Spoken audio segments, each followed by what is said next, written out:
Mesdames, Messieurs, bonsoir et soyez les bienvenus dans ce journal. L'alerte à la pollution toujours en cours, toujours ces particules en suspension qui ne se dispersent pas.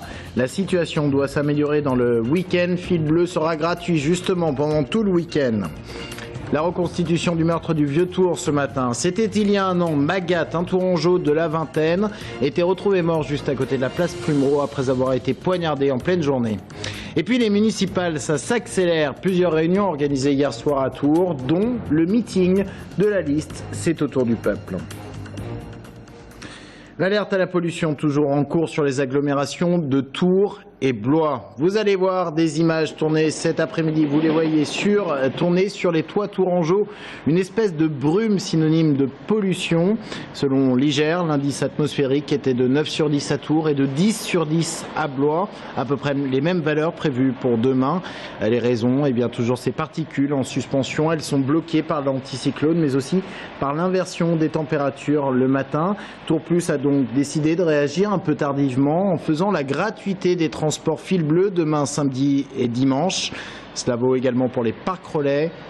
Petite information, la perte de recettes avoisine les 50 000 € pour un week-end. Cela sera compensé par Tours Plus. Alors ça doit s'arranger durant le week-end avec un flux d'ouest annoncé par Météo France. Mais pour l'heure, comment vit-on cette pollution? Reportage à Saint-Pierre-des-Corps en bordure d'autoroute A10. Bastien Mathieu. Une semaine de pollution à particules fines, l'agglomération tourangelle a du mal à respirer. Et l'une des zones les plus touchées, c'est celle qui longe l'autoroute A10 à Saint-Pierre-des-Corps. Les habitations sont souvent recouvertes d'une pellicule de poussière. Ah bah nous on est habitués, hein. Enfin ça se voit parce que c'est la pollution même sur la voiture, même sur le camion. Hein. Sur les voitures ça se voit la pollution, ça prenne. Les voitures, les murs, les fenêtres, rien n'y échappe. Regardez, ça vient, c'est noir hein, en force, on est obligé de nettoyer sans arrêt. Même là, ça tombe. Et même les garagistes, habitués à voir la tête dans le moteur, se rendent bien compte que la pollution est présente à l'extérieur. On voit bien que nos voitures restent pas propres longtemps. Ouais. On les lave, voilà. On dit bien aux clients quand on les présente, on vous les nettoie. Ils sont pas nettoyés, mais on va vous les nettoyer parce que autrement on le ferait tous les 3-4 jours. En revanche, tout le monde n'y prête pas attention et certains même ne semblent pas être véritablement dérangés. On savait qu'on s'installait à côté de l'autoroute, donc il y avait un peu de dérangement, mais franchement pas plus que ça non plus. Hein. Ça nous s'est bien isolé, donc il n'y a pas de problème. Le fait est que la pollution est bien là. Sur une échelle de 1 à 10, Tours est au seuil maximum, au même titre que Paris et plusieurs autres villes du Grand Ouest. On attend le coup de vent qui permettra la dispersion de ces particules fines et un retour à la normale de la qualité de l'air. Une reconstitution judiciaire aujourd'hui dans le Vieux-Tour. Elle concerne le meurtre de ce tourangeau appelé Magat. Souvenez-vous, c'était il y a un peu plus d'un an, le 9 février 2013, en début d'après-midi. Il était retrouvé mort juste à côté de la place Plumereau. Un drame en plein jour, après une dispute déclenchée dans la rue des Halles, vraisemblablement au sujet d'un téléphone portable. Le suspect est un jeune de la vingtaine, un certain Théophile, qui aurait asséné un coup de couteau au thorax de ce Magat. C'est ce matin qu'enquêteurs, avocats et le suspect se sont retrouvés sur les lieux. Anaïs Michaud. C'est ici, devant la supérette de la rue des Halles, que s'est tenue ce matin la reconstitution du meurtre du Vieux-Tour. Il aura fallu 3 heures pour rejouer les différents scénarios. Seul le principal intéressé manquait à l'appel, puisque Théophile, ce tourangeau de 21 ans, accusé d'avoir porté un coup de couteau mortel à Magat, est resté prostré dans le camion qui l'a amené sur les lieux. Mon client a été dans l'incapacité de participer à cette reconstitution. C'est encore une fois une scène qu'il a du mal à revivre, une dispute qui a dégénéré. C'est pour lui un moment de traumatisme aussi très très fort. Pour maître Mario-Pierre Stasi, la procédure est à présent terminée. Il reste maintenant à préparer sa plaidoirie. La ligne de défense est simple. Son client n'avait rien prémédité. Il n'avait absolument pas rendez-vous. Il avait rendez-vous avec sa petite amie qui travaille 40 ou 50 mètres plus loin. Et il se trouve que la victime était dans ce magasin et ils se rencontrent. Et d'une discussion s'ensuit une dispute et se termine par un drame. C'est une famille de cuisiniers. Il avait toujours un opinel, un couteau sur lui. Une thèse plus qu'improbable pour l'avocat de la famille de Magat, maître Christophe Moisan. Il attendait, il était avec son sac, il a posé son sac, il attendait. Il a vu qu'il allait sortir, il attendait, il est sorti, il était en face. Il y a quelque chose qui est terrible et qui parle 100 fois plus qu'une reconstitution, c'est les images qui ont été prises, c'est la mort en direct. On voit, et c'est terrible, hein, ma cliente n'a pas vu ces images-là et je ne souhaite pas qu'elle les voie. On voit vraiment mon client se prendre un coup de couteau. On le voit vraiment trébucher et s'enfuir. Après les faits, Théophile s'était rendu à la police. Placé en détention provisoire depuis 1 an, en décembre dernier, il a cherché à être remis en liberté, mais la chambre de l'instruction a refusé. La cour devra prochainement déterminer ce qui s'est vraiment passé le 9 février 2013 à 14 h. Théophile est mis en examen pour assassinat et il risque la réclusion criminelle à perpétuité. En bref, le financement du virage nord du circuit NASCAR au Parc Expo de Tours fait toujours polémique. Et pourtant, les travaux ont commencé aujourd'hui. Un virage qui coûtera à Tours Plus la somme d'un peu moins de 500 000 €.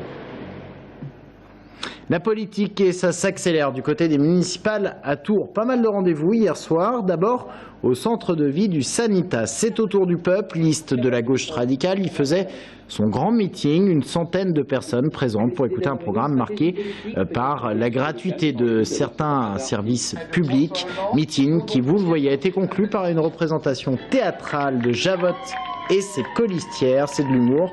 Alors plus sérieux, les réactions des sympathisants hier soir au sondage qui place cette liste à 5% des intentions de vote. Les sondages, je n'y crois pas. Ce à quoi je crois, c'est effectivement les programmes qui sont présentés aujourd'hui et des alternatives différentes. Ce qui est important, c'est de savoir si les idées portées par cette liste elles vont être un peu entendues ou pas, hein, notamment par les gens qui vont être élus dans quelques semaines. Serge Babary, candidat UMP-UDI, de son côté, continue ses réunions publiques plus intimistes hier soir dans le quartier Velpeau, patronage laïque. Serge Babary qui vient de publier sa liste des 1000 soutiens tourangeaux. Et ses soutiens, Jean Germain, lui, les a réunis hier soir à côté des Halles. Présence, vous le verrez, remarquée de l'ex-UMP Laetitia Jalot, l'une, voilà, à l'antenne, l'une des prises de guerre de Jean Germain. Présence remarquée également de l'acteur Philippe Dujanran. Il y avait aussi, entre autres, le président du Conseil général ou encore le député Jean-Patrick Gilles. Et puis le Front National présentait son programme pour Tours, 3 axes majeurs. La réduction des impôts locaux, l'aide aux petits commerces et la sécurité. Gilles Godefroy annonce le doublement des effectifs de la police municipale sous réserve des possibilités financières de la ville. Il faut redonner confiance, remonter le prestige de la police municipale, la former, l'entraîner physiquement, ceci est très important, lui donner des directives bien précises qui sont d'aller dans les endroits où il faut aller. Et les gens savent très bien où il faut aller. Et pour refermer cette page politique, un sondage. Plus de la moitié des habitants de la région centre sont satisfaits de l'action de leur maire, d'après un sondage LH2 réalisé pour la presse quotidienne régionale. La propreté, la rénovation urbaine et la sécurité sont les 3 principales sources de satisfaction des habitants vis-à-vis de l'action de leur maire. La grande majorité des habitants de la région considèrent également que l'argent public est utilisé à bon escient par leur maire. Ils sont 57% à le penser. C'est 9 points de plus que la moyenne nationale dans ce sondage. Et puis autre enquête dans un tout autre domaine, la santé cette fois-ci. Plus de la moitié des habitants de la ville de Tours auraient des problèmes d'obésité ou de surpoids. Cette information étonnante est révélée par le premier palmarès publié sur la question. Il a été réalisé par un fabricant de pèse-personnes dans les villes de plus de 100 000 habitants. Dans ce classement, Tours se place à la 5e position sur 37. On vous parlait en début de journal de cet anticyclone qui piège au sol les particules et qui provoque donc de la pollution. Mais cet anticyclone a aussi du positif, le retour du soleil et le sentiment que le printemps s'est déjà bien installé. Et à cette saison, eh bien, direction les jardins ouvriers pour faire ces plantations. Aurélie Renaud. Alors le fameux jardin, voilà. C'est le vôtre? Ah, c'est le mien. Ici, là. Alors voilà, bon, il est prêt. Il est prêt, tout a été, comme on dit, l'ail, oignons, échalotes, fraisiers. Ben oui, on va mettre tout ça, des carottes, c'est parti. Ça y est. Paul est un jardinier heureux. La terre s'est enfin débarrassée de son humidité et après quelques passages de motoculteurs, la parcelle a pu accueillir des semis. Mais attention, si le thermomètre affiche 20 degrés, pas question de planter des tomates ou des pommes de terre. Une petite gelée matinale leur serait fatale. On se parle entre jardiniers et puis il y a une petite solidarité quand même. Et on vient vous voir et dit qu'est-ce que tu es en train de faire? Et non, là c'est pas le moment. C'est Qatar. Voilà. Des jardiniers solidaires qui profitent de la météo printanière pour préparer la terre. L'année dernière, à la même époque, les parcelles étaient recouvertes d'1 centimètre de neige. Aujourd'hui, c'est en short et en t-shirt qu'on plante les oignons. Des conditions idéales? Eh bien non, car l'hiver n'a pas fait son travail. Il a manqué le froid, le gel. Normalement, la végétation se repose en hiver, elle redémarre au printemps. Et elle épanouit complètement en printemps, été. Mais là, on n'a pas eu cette période-là. Il nous manque une saison. Ça veut dire qu'on n'aura pas de beaux fruits, de belles fleurs? Si, mais peut-être pas en quantité extraordinaire. Le sort des arbres fruitiers se jouera donc mi-mai, au moment des saintes glaces. Aujourd'hui, les jardiniers s'accordaient sur un point, une hirondelle ne fait pas le printemps.